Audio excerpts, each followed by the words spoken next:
Welcome to another episode of the Federal Newswire Lunch Hour Podcast with your host, Andrew Langer. Well, hey there, everybody. Welcome to yet another episode of our Federal Newswire Lunch Hour special series on the REINS Act in Focus. I'm your host, Andrew Langer, and joining us right now is Ben Wilterdink. He is the Director of Policy Initiatives for the State Policy Network. SPN.org is the website. I'm getting ready to go to their annual meeting in a couple of months. Very excited about that. And Ben, let's get started in this. Obviously, lots of analogs to the REINS Act that are being enacted at the state level. It's one of those great instances in which an idea starts at the federal level, then goes back to the states, and then it goes back to the feds. Talk about why states are finding the REINS Act so appealing. Yeah, well, thank you for having me on. Always. States want to basically have their legislatures exert more oversight and control over these rules that are coming out of these executive agencies. That doesn't just happen at the federal level, it happens at the state level too. The executive agencies are proposing and in some cases enacting these major rules that are often going and being implemented completely unchecked by the legislature, the people that were actually elected to represent those people. So the REINS Act these REINS-style laws are one mechanism to reintroduce that level of oversight from the elected branch. You know, it's one of those things. We talk about the states as laboratories of democracy and incubators of policy ideas, and they are. You know, though I don't like using the phrase democracy. But what they really do underscore is the issue of competitive federalism and the idea of creating this competitive environment between states. Talk about some of the shining examples that are out there. Some of the things that you've seen. States that are doing it well. Some states that are trying. Yeah. So we've had 8 states currently have a REINS-style act enacted. And of those 8, 4 of them were actually just enacted in 2025. So most recently, Governor Landry in Louisiana very recently signed their state's REINS Act into law. Governor Stitt in Oklahoma was also a recent addition to that list as well. So these are the states who are taking that threat of overregulation and in some cases unnecessary regulation seriously, where they're empowering their legislature. But there are a few other states like Virginia and Governor Youngkin with his reforms of the different types of regulatory reforms that are more on the permitting side, or they basically review regulations in a differently comprehensive way. All of these states are looking for ways to empower the legislature and protect citizens from overregulation. You know, listen, I don't think this is overstating the case. I mean, I think, coinciding with the efforts on the part of the State Policy Network, right? There are a number of organizations, you guys and ALEC, and I don't know how closely you guys work with ALEC, different organizations doing different things. You guys, as the network of state-based policy organizations, there's that free and exchange of ideas. I mean, talk about that effort and about how you guys are working to trade these good ideas, not like trading cards. That sounds a little weird, but getting together and talking about these things. And you got the annual meeting coming up in New Orleans in August. I'm going to be there. I'm moderating a panel. But talk about that's a humble brag, everybody. But talk about that effort and what the organizations themselves have been saying in terms of promoting these things. Yeah, I think the organizations have been on the cutting edge of outlining exactly how this could be done. So to your point, we have a network of 64 state think tanks from all across the country. It's pretty amazing to see this network grow.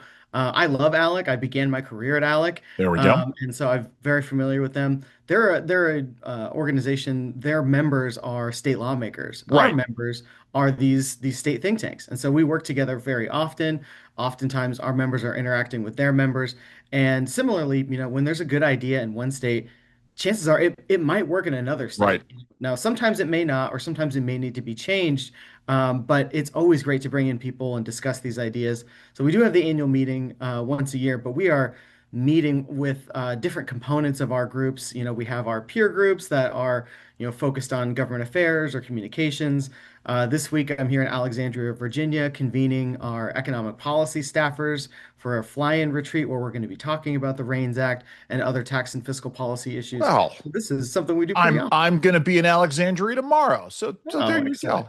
go. Anyway, so what are folks saying about the federal effort and how that can also turn around and help these states? I mean, there's a lot going on here. Obviously, excrement flows downhill, as it were, and so a great many of these major rules, these economically significant rules, they have huge impacts on the states. What are they talking about in terms of the Federal REINS Act and why it's important now? Mhm. Yeah, I think there's a broad recognition that it's important. Yep. That is the most basic thing I think to get across. But certainly, the states are very focused on what they can control in their own jurisdictions. They see the federal rules coming down. They want to make sure that they are complying with those in the least burdensome way possible. Now, some of that landscape is changing after the Loper-Bright decision that came Sure. down recently from the Supreme Court. So we're going to have to see how Congress reacts to that and if they start doing their job and not handing over all of that authority to the agencies. But the REINS Act is just one example of a way to reassert power from the elected branch. And that's something we see at the federal level, and we're seeing states emulate that at the state level effectively. Well, what I think is important, the good thing about the organizations that are part of the state policy network is they are nonpartisan organizations. I think almost all of them, if not all of them, and so they're trying to sell ideas to lawmakers and to policymakers on both sides of the aisle. I know at the state level there has been some success in making the cases to the importance of the REINS Act for Democrats who tend to be skeptical of regulatory reform efforts. What can we learn at the federal level in terms of how best to possibly sell these ideas to folks who might otherwise not be participating in them? Sure. Well, I think to your point, yeah, all of our networks are nonpartisan, and the REINS Act in particular really is a bipartisan measure. I mean, this is something I think the key thing to recognize is, your party or the person that you think that you have an ally in is not going to be in power forever. Right. And so even in some of the states where we're seeing these REINS-style laws pass, sometimes you are seeing them being enacted by a Republican trifecta. The Republicans control both houses of the legislature and the governorship. And so even then, there's a little bit of a reticence for the governor saying, I don't know if I really want you to have this much power. I really want to make sure we get things done. That's what I was elected to do. And in some cases, the legislature is able to come along and say, like, look, we support your agenda, but we know that you're not going to be in power forever. We know that our people aren't going to be in power forever. And so I think that that's something that can be communicated across the aisle. We have elections. People, there's swings, right? Whoever is in power now is probably not going to be in power next day or next week. And so you might as well get these content neutral rules put in that are just a check by the legislature on the executive, no matter who controls which branch. No, it's certainly important in that regard. As we look at this, different states on other regulatory issues are doing some amazing things. I've been looking at the work that's being done in Idaho, for instance. Those I've spent a lot of time talking to them about this. And what's interesting, part and parcel of this is generally there's a hue and cry from folks who want more regulation that REINS-style laws and these efforts at engaging in regulatory budgeting or zero-based regulatory budgeting, zeroing out the regulatory state, that they're somehow going to harm the public health, safety, or welfare. We've seen just the opposite, haven't we, Ben? Talk a little bit about that.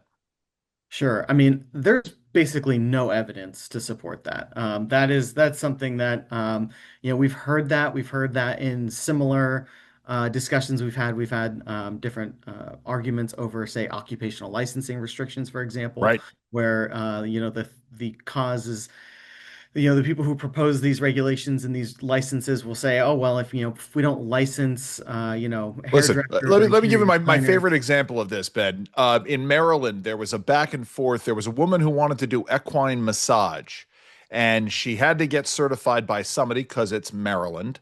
Yeah. The massage therapists wouldn't give her a license because she wasn't massaging people. And obviously, she couldn't get licensed by the veterinarian board because she wasn't a veterinarian. And so she was caught in this limbo for months, if not years. This is, and again, not harming anybody, just wanting to give horses some needed relief. But this is part of what we're talking about here, isn't it? Yes, it is. That's Yeah.